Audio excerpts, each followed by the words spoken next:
What interested me was the very subtle but harmful message that the issue of federal debt sends to young people. And that message is the things that you care about don't matter. Your future, the country that you're going to live in, does not matter, and we don't really care what you think. And I think that's a really harmful message to send to young people because it creates a sense of apathy and disengagement and just general resentment when it comes to governmental institutions, to when they are then part of the people who run our country. That vicious cycle continues. And so I wanted to become part of this competition and raise my hand and say, I own this. This is my problem and I'm going to be part of the solution. And I think when you engage young people and show them that they can change and they can have a voice and people are listening to them, that you stop that cycle and you really can start talking about long-term solutions to a very difficult problem. Isn't it around $1 billion? No, it was on the lower end. 10, 11. What's the actual amount? Total amount. Total amount. I think around 16 to 17 trillion dollars. 10 trillion? I know it's in the trillions. It's in the high trillions. We're just not using it wisely. Can you guess the number? Let's say 15 trillion. I actually don't know. I'm not sure. 13. Got it. Trillion. Yes. It's about $17 trillion and rising.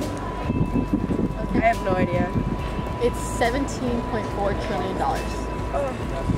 Oh my god, really?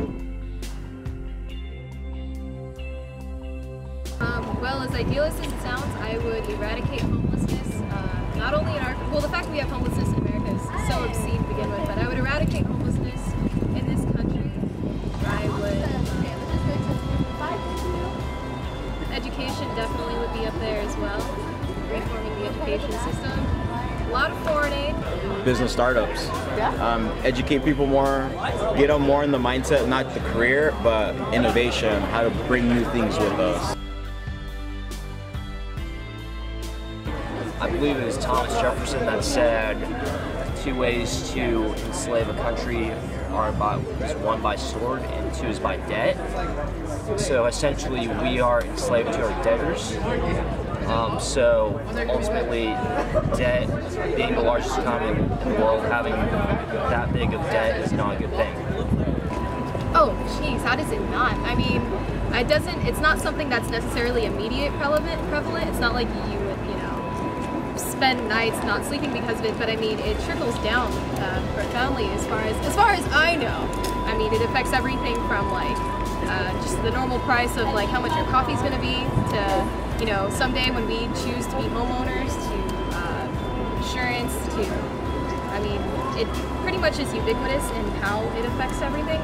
I'm not very economically literate, so I can't tell you like numbers or crazy things like that, but I know that it's not without notice. It's really important, especially for college students, because financially we're dependent, a lot of them are dependent on the government, and for them to be so unstable financially, it's going to have a huge effect on us, not only future, but even our kids and our kids' kids. So it's really important that they're understanding what the problem is, because if they don't, then we're just going to be a never-ending cycle of debt.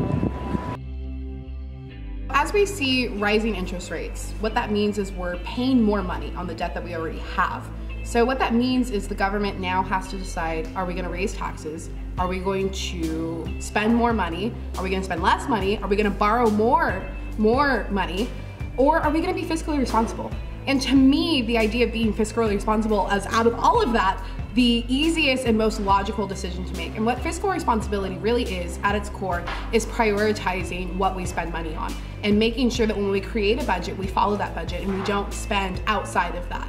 Fiscal responsibility is one of the best ways to fix the issue of an excessive national debt, because if we don't, it's a giant bubble that's just going to continue growing.